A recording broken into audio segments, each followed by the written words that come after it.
কালীঘাটে ফের সিআইডির তদন্তকারী আধিকারিকরা। এবার মমতা বন্দ্যোপাধ্যায়ের আত্মীয়ের বাড়িতে পৌঁছে গেল সিআইডির টিম।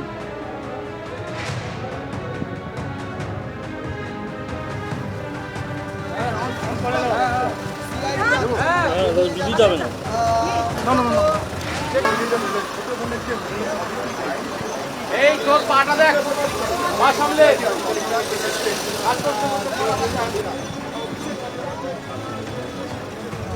পুরী থেকে গতকালই গ্রেপ্তার তৃণমূল কংগ্রেসের প্রাক্তন কাউন্সিলর সুশান্ত ঘোষ। তাকে আজ সকালে আনা হয় লালবাজারে। লালবাজার থেকে আলিপুর আদালতে তোলা হলো সুশান্ত ঘোষকে। গতকালই ওড়িশার পুরীতে কলকাতা পুলিশের স্পেশাল টাস্ক ফোর্সের হাতে ধরা পড়েন সুশান্ত ঘোষ। নিজের মোবাইল ফোন বন্ধ রেখে পরিবারকে মুম্বাই পাঠিয়ে দিয়েছিলেন তৃণমূলের প্রাক্তন এই কাউন্সিলর।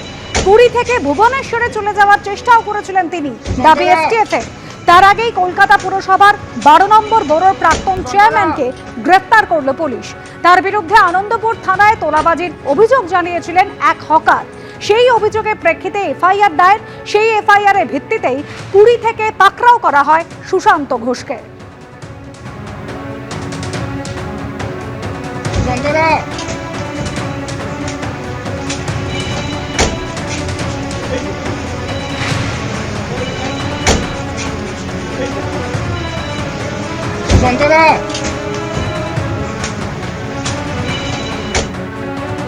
ওই চেয়েছিল অনেক, কিন্তু আমি 3 লাখ টাকা দিয়েছি। কত চেয়েছিল? চেয়েছিল 5 লাখ। 3 লাখ টাকা দিয়েছে? হ্যাঁ, আমি 3 লাখ দিয়েছি। কোনো রসিদ বা কোনো কিছু দিয়েছিল আপনার? কোনো রসিদ দেয়নি, কোনো দোকান রসিদ দেয়নি। কি কারণে দিতে হবে বলেছে? ওই তার না হলে এই 5 ফুট দোকানটা পাবো না। কিন্তু ট্যাক্সের খরচাটা সম্পূর্ণ আমাদের, শুধু জায়গা ডুর ফ্রি। আর ওই যে এপারে যে দোকানটা দেখছেন 5 ফুটের, এটা আমি 3 লাখ টাকা দিয়ে কিনতে হয়েছে আমার। সুশান্ত ঘোষ আমার কাছে 2.5 লাখ টাকা নিয়েছে এই দোকানের পারপাসে। কিসের দোকান? এই যে এই মাছের দোকান। কেন? ওই না হলে দোকান হবে না, তুলে দিয়ে 2.5 লক্ষ টাকা নিয়েছে আমার কাছ থেকে। 2.5 লক্ষ টাকা। কোনো রসিদ বা কোনো?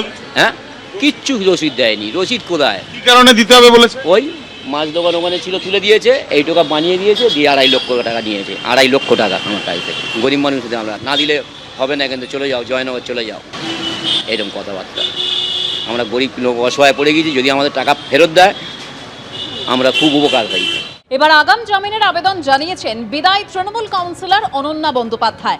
আলিপুর কোর্টে আগাম জামিনের আবেদন জানিয়েছেন তিনি। তবে কোন মামলায় আগাম জামিনের আবেদন করেছেন তিনি জানবো আমাদের প্রতিনিধি আবির দত্তর কাছ থেকে। আবির, দেখো, যেটা জানা যাচ্ছে যে আলিপুর পুলিশ কোর্টে অনন্যা বন্দ্যোপাধ্যায়, তিনি তৃণমূলের বিদায়ী কাউন্সিলর, তিনি আত্মসমর্পণ করে তিনি আগাম জামিনের আবেদন করেছেন। এবং যেটা জানা যাচ্ছে যে 2026 সালে নির্বাচন, অর্থাৎ এই যে বিধানসভা নির্বাচন, সেই নির্বাচন হয়ে যাওয়ার পরে পঞ্চায়েত থানাতে বেশ কয়েকটি অভিযোগ হয় এবং সেই অভিযোগ ছিল বিজেপি কর্মীর বাড়ির ভাঙচুরের ঘটনা। সেই ঘটনার পরিপ্রেক্ষিতে যে অভিযোগ হয়, সেই অভিযোগের পরিপ্রেক্ষিতেই তিনি কিন্তু এই আগাম জামিনের আবেদন করতে আলিপুর আদালতে এসেছেন। এবং এই যে আলিপুর আদালতে তিনি এসেছেন, সেই আদালতে এসে মূলত এই 2026 সালে পঞ্চায়েত থানাতে যে অভিযোগ হয়েছিল, সেখানে তৃণমূল কংগ্রেসের দুষ্কৃতীদের বিরুদ্ধে অভিযোগ ছিল এবং যে অভিযোগ ছিল যে অনন্যা বন্দ্যোপাধ্যায়ের অনুগামীরা তারা এই ঘটনা ঘটিয়েছে। এই পরিপ্রেক্ষিতে যে অভিযোগ করেন বিজেপি কর্মী সমর্থকেরা, সেই ঘটনার সম্পর্কিত তাকে তিনি কিন্তু বিষয়ে তিনি আগাম জামিন জানাতে আত্মসমর্পণ করেছেন এবং আগাম জামিনের আবেদন করছেন আলিপুর আদালতে, এসিজেএম কোর্টে। ধন্যবাদ আবির। মেসিকাণ্ডে 3বার নোটিশের পর অবশেষে হাজিরা দিলেন প্রাক্তন ক্রীড়ামন্ত্রী। সকাল 9:55 নাগাদ বিধাননগর দক্ষিণ থানায় হাজিরা দিলেন অরূপ বিশ্বাস। 3 ঘন্টা ধরে জিজ্ঞাসাবাদ করা হয় তাকে। 22 জুন ফের তলব করা হয়েছে অরূপ বিশ্বাসকে। যুব ভারতীতে বিশৃঙ্খলার জন্য অরূপ বিশ্বাসকেই দায়ী করে গতকালই ইমেল করে মেসির টিম, দাবি করেন শতদ্রু দত্ত। বিধাননগর কমিশনারেটে এই ইমেল করা হয়েছে বলে দাবি করেছিলেন শতদ্রু দত্ত।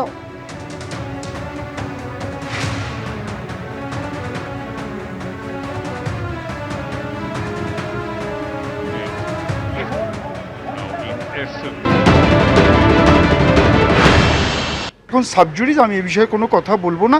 যা বলার কোর্টে বলবো। যেটা আদালতে রয়েছে, লয়াররা কথা বলছে, বারবার একটা কথাই তোমাদের বলছি, এটা সাবজুডিস। আমি যা বলার কোর্টে বলবো, আর এইটাও বলছি সত্যের জয় হবে। মেসি শুভেচ্ছা বার্তা পাঠিয়েছে ওর মাসতুতো ভাইকে, অরূপ বিশ্বাসকে। যে তুই আমার পেটে এত কাতুকুতু দিয়েছিলি বলেই আমি 3 গোল দিতে পারলাম, হ্যাট্রিক করতে পারলাম। যাবে, বেশি দিন বেরোতে পারবে না, ভেতরে ওকে যেতেই হবে। মেসির হ্যাট্রিক নিয়ে তো এটাই বলার যে তাদের মতো গুণী লোকেরা ভালো কাজে হ্যাট্রিক করে, আর এই অরূপ বিশ্বাসের মতো পাপীরা তারা অপরাধের হ্যাট্রিক করে। তফাৎটা আলাদা রকম, সবাই জানে। দলের অন্দরে সমস্যার কথা তুলে ধরে ব্যাংকে চিঠি লিখে দলের অ্যাকাউন্ট ফ্রিজ করার আবেদন জানিয়েছেন তৃণমূলের কোষাধ্যক্ষ অরূপ বিশ্বাস। আর এই বিষয়কে কটাক্ষ করে সজল ঘোষ আর রুদ্রনীল ঘোষ কি বলছেন শুনুন। ও লাইন নিয়েছে মোদিজি, একটুখানি লাইনটা একটু ডিফারেন্ট। जब खाने नहीं पाऊंगा तब किसी को खाने नहीं दूंगा, ভালো লাইন। হঠাৎ করে ওই কি ফান্ড টান্ড এইসব ব্যাপারে সই করতে বেরিয়ে এলো। ওই ছোটোবেলায় একটা কথা আমরা শুনেছিলাম, এইটা যেখানে সেইটা সেখানে। তো তেমনই আর কি অরূপ বিশ্বাস প্রমাণ করলেন, ফান্ড যেখানে উনিও সেখানে। এইচডিএফসি ব্যাংকের সেন্ট্রাল প্লাজা শাখায় চিঠি লিখে সর্বভারতীয় তৃণমূল কংগ্রেসের অ্যাকাউন্ট ফ্রিজ করার জন্য আবেদন জানালেন তৃণমূলের কোষাধ্যক্ষ অরূপ বিশ্বাস। দলের অ্যাকাউন্টে সব লেনদেন বন্ধ করার আবেদন জানিয়েছেন তিনি। অরূপ বিশ্বাসের চিঠিতে এবার নতুন করে সংকটে পড়ল কালীঘাট তৃণমূল।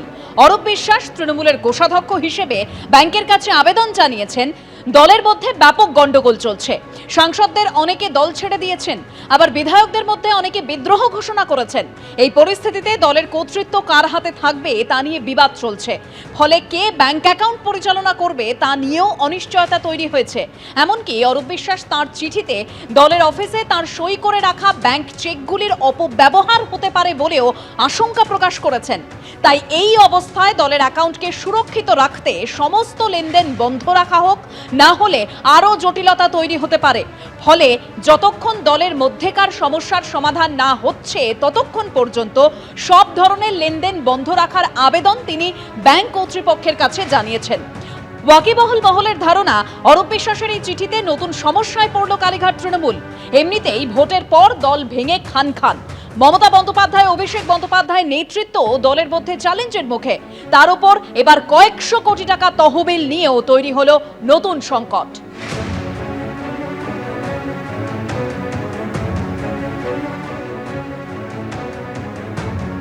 ফ্রিজ করার জন্য অ্যাকাউন্টের টাকা ওটা দলের ব্যাপার, ওটা নিয়ে এখন এই মুহূর্তে কিছু বলবো না। তৃণমূলের অ্যাকাউন্ট আপনি এটা নিয়ে পরে বলবো, এটা নিয়ে পরে আপনি কি ফ্রিজ করতে বলেছেন? তৃণমূল বলছে আপনি আর কোষাধ্যক্ষ নেই। এটা পরে বলবো। আপনাকে কি দল এই সময় তাহলে বিপদে ফেলে দিল? না না, পরে বলবো। সর্বভারতীয় তৃণমূল কংগ্রেসের ব্যাংক অ্যাকাউন্ট ফ্রিজ করার জন্য আবেদন তৃণমূলের কোষাধ্যক্ষ অরূপ বিশ্বাসের। দলের অ্যাকাউন্টে সব ধরনের লেনদেন বন্ধ রাখার জন্য তিনি আবেদন জানিয়েছেন। অরূপ বিশ্বাসের এই চিঠিতে এবার নতুন করে সংকটে কালীঘাট তৃণমূল। অরূপ বিশ্বাস তিনি তৃণমূলের কোষাধ্যক্ষ হিসেবে ব্যাংকের কাছে আবেদন জানিয়েছেন যে দলের মধ্যে গন্ডগোল হচ্ছে, অনেক সাংসদ তারা দল ছেড়ে দিয়েছেন, বিধায়কদের মধ্যে অনেকেই বিদ্রোহ ঘোষণা করছেন।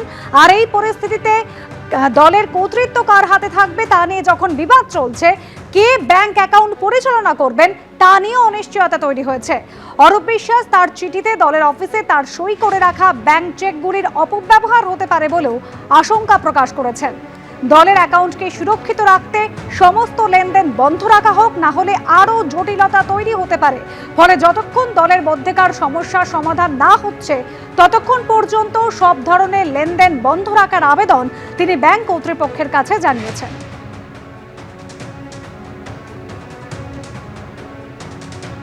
অরূপ বিশ্বাস চিঠি দিয়েছেন, তিনি ট্রেজারার ছিলেন।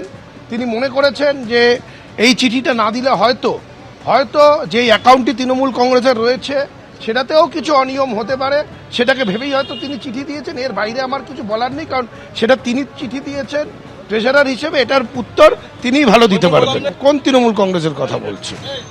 সেই তৃণমূল কংগ্রেস অনেক কথা বলে, অনেক দাবি করে, কিন্তু সেই দাবির সাপোর্টিং ডকুমেন্ট হতে হয়। সেই ডকুমেন্টগুলো অধিকাংশ সময় দেখা যায় যে এরকম কোনো সাপোর্টিং ডকুমেন্ট থাকে না, তারা মুখেই বলে যাচ্ছে। আমি জানি না, টাকা পয়সার ব্যাপারটা আমরা যেহেতু দেখি না, মানে কোষাধ্যক্ষ বলুন বা কোনো সাইনিং অথরিটি বা আমরা সেখানে কেউ নই, বা পার্টির ফান্ড ইত্যাদি ব্যাপারে আমাদের কোনো জানকারিও নেই, ভূমিকাও নেই। অরূপের সঙ্গেও আমার কথা হয়নি, ব্যাংকের সঙ্গেও কথা হয়নি, আর গোটা বিষয়টা আমি এবং এখানে যারা আছি তারা কেউ জানি না, ফলে বলতে পারবো না। তো যিনি যদি কেউ বলে থাকেন তিনি বলতে পারবেন, ব্যাংক বলতে পারবে, আর বিষয়টা যারা দেখেন বলতে পারবে, আমাদের ওটা এখতিয়ারই নেই, ফলে আমরা এই বিষয়ে কোনো মন্তব্য করব না। এবিপি আনন্দ, এগিয়ে থাকে, এগিয়ে রাখে।